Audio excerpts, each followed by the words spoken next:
Here's what? At it again. Car talk. You get to hear a black guy just ramble. Literally just ramble.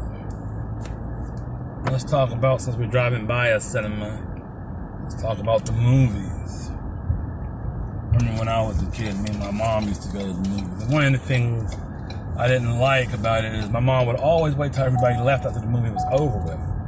I was thinking, what are you doing? We're going to get stuck in here. I used to think that we'd get locked into the movie theater. Like, she never explained to me, like maybe she did and I didn't pay attention. But I don't remember her explaining to me, like, look, son, let me tell you something. You're not going to get stuck in the movie theater. We're not going to get locked in and we're not going to have to stay here forever. Like, I really was scared. I used to think we would get locked in the movie theater. I'm like, yeah, we need to get out of here as soon as possible. If they turn off the lights, yeah, I ain't trying to be stuck in no dark place. That's how I felt about it. Silly of me, ain't it? But I used to like going to the movies. I never was able to go out on too many dates with girls when I was a teenager. But I went out with females when I was an adult. And I enjoyed going to the movies. Movies were good. But once I got conscious, it got kind of harder. Sorry to put my big hand in there. I'm trying to adjust the camera, try to get a better view. So sorry. But, once I got conscious and pro-black, it became very difficult to find movies that I could really watch without being puking sick.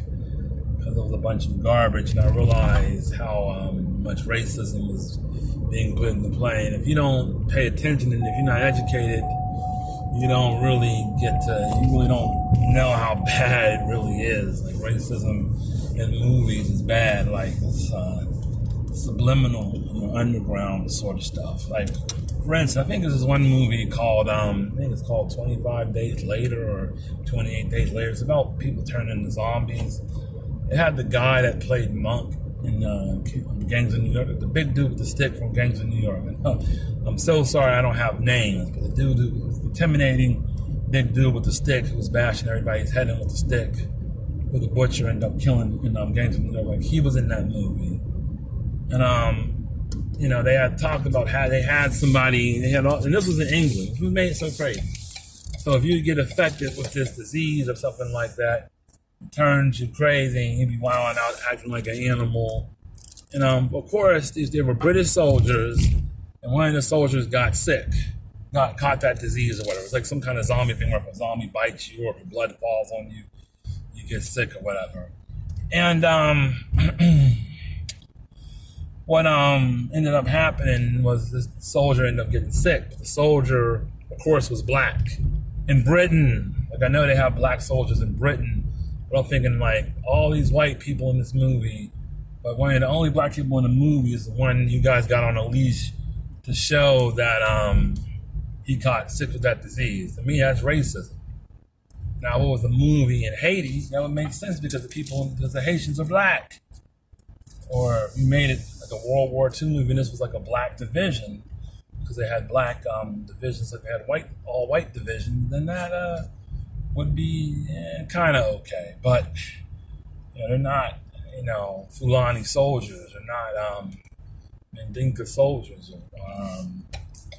or Maasai soldiers. So he was dark skinned. So it was like, damn.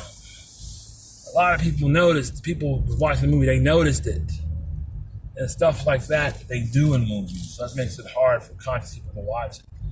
Like, they'll have a movie with an all-white cast, have like one black woman in the whole movie and she'll be a complete slut.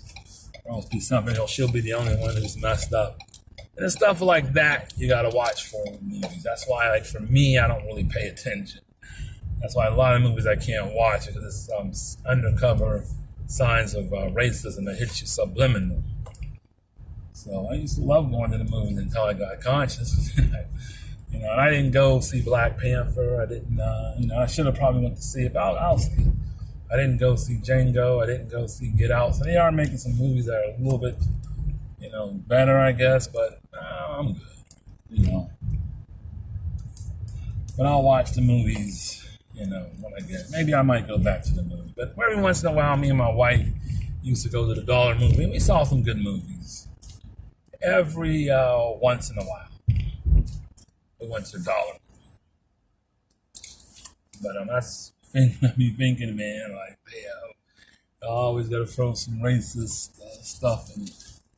I'm very careful about what you let into your gate as I watch a movie. But at least when you watch it, you know what's going on. It's important to understand racism. But that's my viewpoint on movies. With that being said,